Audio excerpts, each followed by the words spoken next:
Bueno, vamos a empezar por un tema polémico donde los haya, tipo religión y fútbol, ya sabéis. Bueno, ya conocéis el follón del catalán y Netflix. El portavoz de RC, Gabriel Rufián, pidió que hubiera al menos el 6% de catalán en Netflix y otras plataformas como condición sine qua non para la tramitación de los presupuestos generales del Estado. Condición sine qua non, en serio. Vamos a escucharlo. No participamos de burbujas mediáticas. Bueno, eso no era, pero más o menos el nivel era el mismo. Nivel de tuit, ya sabéis, para movilizar el voto de las dietas y de gente que en general no vota para hacer del mundo un lugar mejor, sino para ganar el típico partido Barça-Madrid. Ya sabéis, unga unga, que en catalán es igual, unga unga. Al final, Pedro Sánchez, como de costumbre, no ha cumplido su palabra y ahora resulta que las plataformas internacionales como Netflix o HBO no tienen que cumplir con esa cuota del 6%, y eso que solo era el doble de nuestro 3%. Pero bueno, ni para el catalán, ni para el euskera, ni para el gallego no rige, porque debe aplicarse el principio del país de origen que establece la Directiva Europea, es decir, que solo tendrán que pasar por el aro empresas españolas como Filmin. En fin, no vamos a analizar toda esta mandanga desde el punto de vista político, ni siquiera económico. Vamos a hacerlo desde otro punto de vista. Salgamos de la caja por un momento y miremos el escenario con cierta perspectiva, sin dejar que las ramas nos impidan ver el bosque, i anem a veure si tot això serveix per protegir el català i quines avantatges té fer-ho. Endavant. Quiero decir, adelante.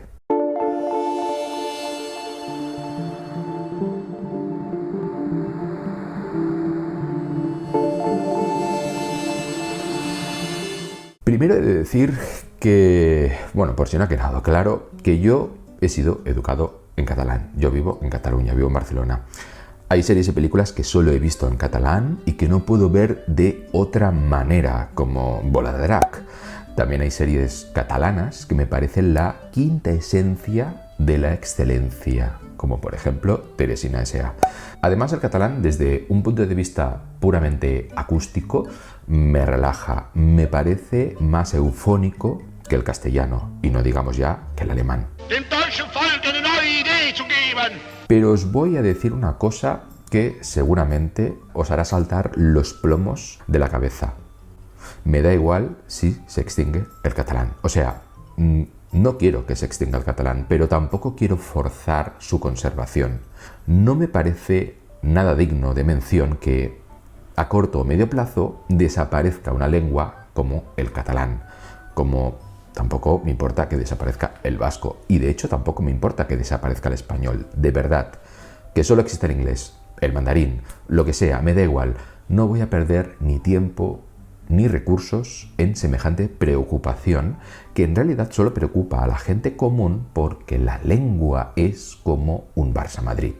Aunque no seamos conscientes, las lenguas son eso: partidos de fútbol entre tribus, guerras entre naciones, chauvinismo cultural, odio al otro, miedo a perder la cultura, cuando ni siquiera uno es capaz de definir lo que es cultura, y como si la cultura se pudiera perder, cuando en realidad lo único que hace la cultura es cambiar y adaptarse en función de una miríada de factores, la mayoría de ellos incontrolables, por cierto. Por supuesto, por encima de todo este grupo irracional hay personas más o menos ilustradas que intentan razonar por qué es importante evitar la extinción de las lenguas o de la diversidad lingüística en general.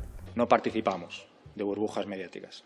Después de pasarme años leyendo libros y artículos sobre el tema, básicamente he podido dividir estos argumentos pretendidamente académicos, científicos y o racionales en 5 tipos. Son los siguientes. Argumento de la propia diversidad. La diversidad es esencialmente buena, y la analogía preferida para demostrarlo es la de la diversidad biológica, ecológica o evolucionista.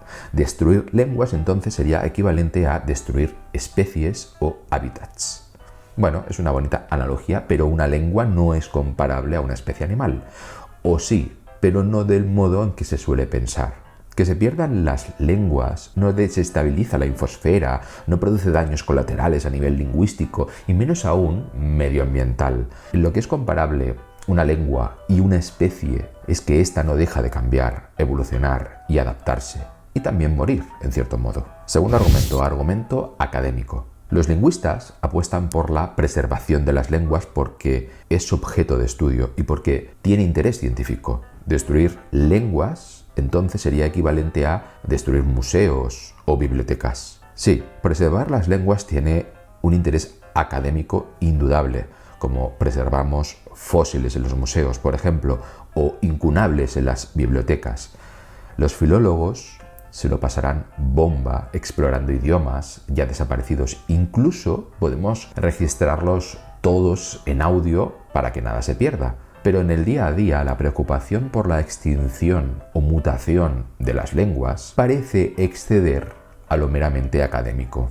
Irónicamente, la mejor forma de preservar una lengua es no hablarla, porque irónicamente su uso por parte de los hablantes la somete a cambios continuos, hasta el punto de que un hablante británico contemporáneo es incapaz de entender a Shakespeare. Si lo que se pretende es evitar la extinción de las lenguas, entonces deben preservarse en museos o en formatos académicos diversos, como ya sucede con el latín. De hecho, según un estudio reciente, las lenguas habladas en Europa y Asia proceden de una sola lengua originada en el Mediterráneo hace unos 15.000 millones de años, que actualmente resultaría incomprensible para nosotros.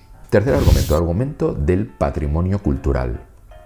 Este argumento dice que las lenguas son depositarias o ingredientes esenciales del patrimonio cultural, ya sea de un pueblo o de la propia humanidad. De igual modo, las lenguas también condicionan la cosmovisión de los pueblos, y eliminarlas supone suprimir formas de pensar, de sentir o de interpretar el mundo. Destruir lenguas entonces sería equivalente a destruir patrimonio cultural, tradiciones, diversidad neurobiológica. Y sí, es cierto que algunas particularidades del idioma pueden, y con muchas comillas pueden, porque ni siquiera se sabe con seguridad, pueden influir en la facilidad para recordar algunas cosas, por ejemplo. Pero de existir esta influencia sería siempre anecdótica, superficial y puntual, tanto como la que puede existir en dos personas que estudian carreras diferentes o son educadas por padres distintos o en las diferentes configuraciones del genoma. De hecho, las cosas parecen funcionar justo al contrario. Nuestra manera de pensar es la que determina nuestro idioma. Dicho de manera simple, si de verdad los inuit tienen muchos sinónimos para el blanco porque están rodeados de nieve y necesitan categorizarla de formas mucho más precisas que los españoles, entonces basta con destruir su lenguaje, imponerles el español y, oh milagro, empezarán a nacer en español muchos nuevos adjetivos para categorizar el color blanco, sencillamente porque es necesario. Siguiente argumento identitario. Este argumento dice que las lenguas definen a los pueblos y las fronteras que los separa del resto de los pueblos. Destruir lenguas entonces sería más o menos como destruir naciones, países, pueblos, sentimientos identitarios, fronteras. Y finalmente tenemos el argumento cognitivo, que dice que dominar más de una lengua es bueno para nuestras funciones cognitivas y destruir lenguas entonces sería el equivalente a destruir posibilidades de disponer de un cerebro mejor cableado y más empático con los demás, por ejemplo. De burbujas mediáticas. Y no hay mucho más. Como bonus track, si queréis, a veces se ponen ejemplos de cómo se ha abusado de pueblos minoritarios y se les ha expulsado de sus hábitats, sus culturas o sus lenguas de malas formas. Por supuesto, nadie está a favor de eso. El propósito de este vídeo no es atacar a los hablantes, ni los derechos humanos, ni defender que deba usarse la fuerza para convertir a nadie. De acuerdo, normalmente se ejerce presión, aunque sea indirectamente, para que unas lenguas prevalezcan sobre otras. Sí, y eso puede resultar injusto, pero eso es lo que opera en todas las cosas con las que interactuamos si buscamos en ellas cierto pragmatismo y cierta eficiencia. Por ejemplo, Tuvimos que eliminar las máquinas de escribir cuando se inventaron los ordenadores, o los coches de caballos cuando se inventó el motor. Los ordenadores nos permiten hacer más cosas de forma más rápida y más eficiente. El motor hace tanto de lo mismo. Y tener lenguas más mayoritarias también nos permite hablar con más gente y gastar menos recursos en traducir información. Sí, también suele decirse aquello de que la belleza de lo inútil y demás, que no todo debe ser eficiente o pragmático, y estoy de acuerdo, las luces navideñas seguramente no tengan ninguna función más que la evidente, y yo estoy a tope con la idea de que se gaste tiempo y recursos en las luces navideñas, y en los árboles de Navidad también, y en muchas otras cosas inútiles. Pero si ese es el argumento de preservar una lengua, la belleza de lo inútil, digámoslo sin ambajes, sin argumentos pretendidamente académicos. ¿Queremos que el catalán no se extinga porque nos gusta, porque es bonito, porque suena bien, o es el idioma de mi familia, o lo que sea? Pues me parece bien. Al final se preservará si todos queremos que se haga, como las luces de Navidad.